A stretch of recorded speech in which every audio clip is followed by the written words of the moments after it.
We're going to show you camouflaging two different pieces of equipment, the sniper rifle itself and a camera, depending on what your job is. We'll start off here with a rifle. We're going to go around the buttstock. All I got is a cravat, or other people call them drive-on rags. I'm going to put this around the buttstock. Nothing fancy again, just going to get a wrap. And you don't want to try and have too much loose stuff, because remember, you are going to be going through underbrush, so you don't want it too loose and flappy. And all we're going to do is secure it with a square knot. Then we come up here,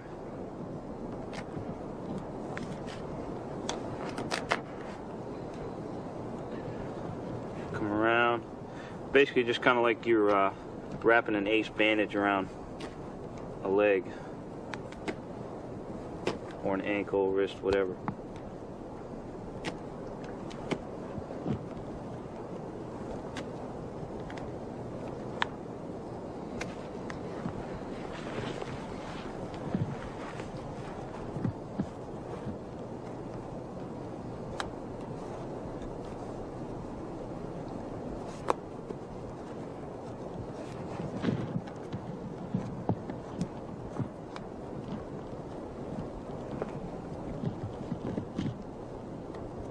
And a little of the burlap straps, just so we don't have all solid green. You're just going to attach that on there as well.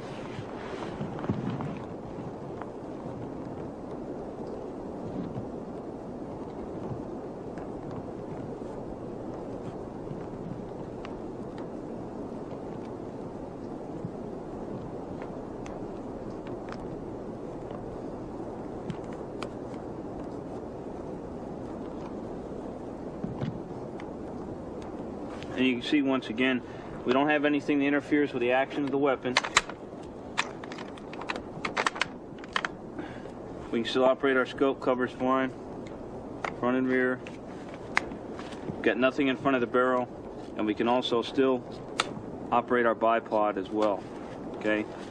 But we're just trying to break up the outline of the rifle itself, and also to cover up some of the exposed metal portions to stop any telltale glint that we might get from the sun backlighting us or hitting us at certain angles. Okay, another piece of equipment, if you're an outdoor photographer, is a camera.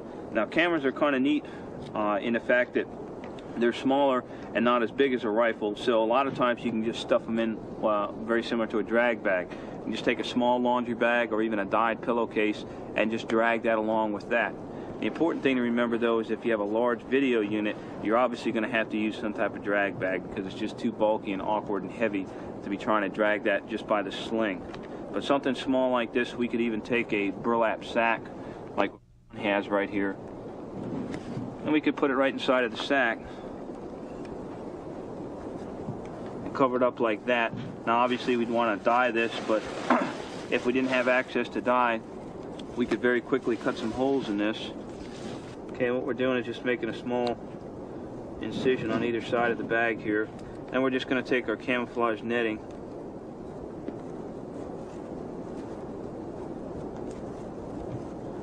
putting that through, and we're just going to twist the fabric up here a little bit so we've got a little easier material to work with, and we're just going to half hitch it or overhand knot the material off.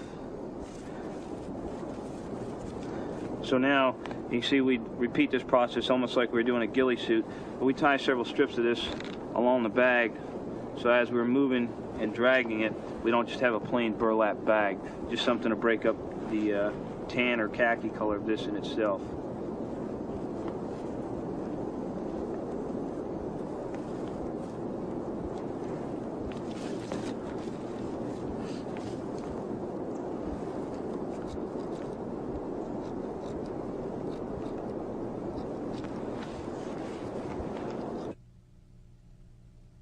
One of the things I'm just doing a final inspection of my headpiece, and I noticed this green doesn't really fit in too well, and I also kind of have a bare spot. So what I'm going to do is cut the green out,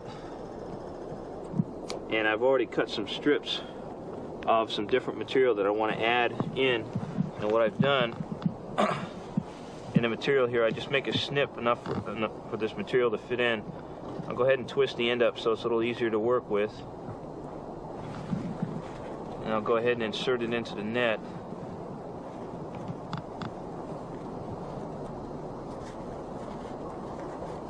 One thing to remember, your camouflage is never really done, and that's why you're always inspecting prior to actually starting your suit to make any additions that you need to make, or like I found colors that really didn't fit in too well with the scheme. And now I'm just going to go ahead and fray this stuff, just pulling out the strands from the side. Because of the foliage that we're going to be working in, I'm applying some different type of burlap to some different color burlap to my headpiece, so it'll camouflage me better. And I have to remember that I'm going to leave room on my headgear for the surrounding natural foliage.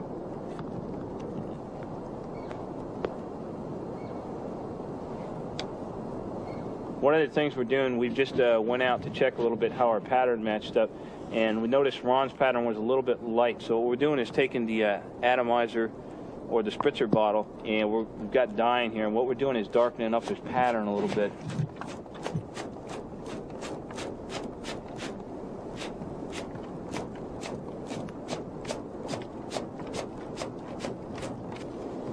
Another technique you could use is using just using a spray paint.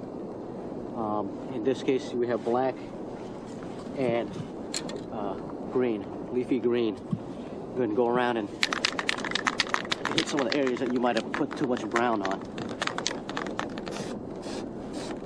and break up some of that color. There are a variety of camouflage paint products on the market, from the trays to the sticks. Any will do as long as they match your surroundings.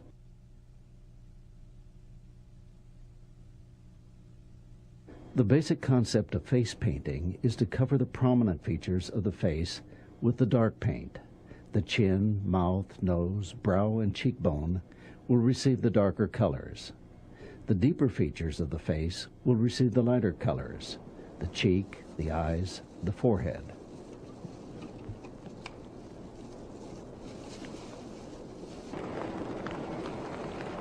And then follow the lines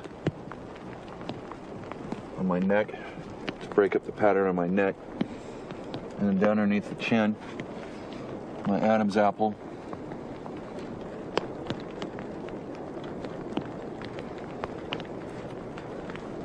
All the way down to my throat. And even though the throat is not a high point on the face, you want to break it up. So what I'm doing is I'm going to do my throat in stripes. This will be a lighter green here. And then once I apply the light green, it's important to blend the colors in.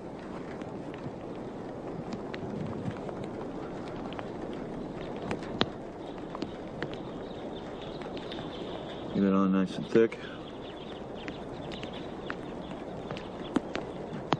And just take your finger and run it along where the colors join to give it that blended look. The thing that you want to do is, when you're camouflaging your face, is not to forget your hands. Okay, as you can see, it just stands right out. What you could do is just go ahead and take your camouflage stick. If you don't want to wear gloves, is just do green and or dark green and light green alternating or whatever, just to break up the pattern of your hand. The glove is the most preferred technique of using to camouflage your hands. You know, one of the things these gloves that guy is using is aviator gloves, and you got your regular wool gloves, and you have the black leather gloves, whichever glove you want to use to cover your hands.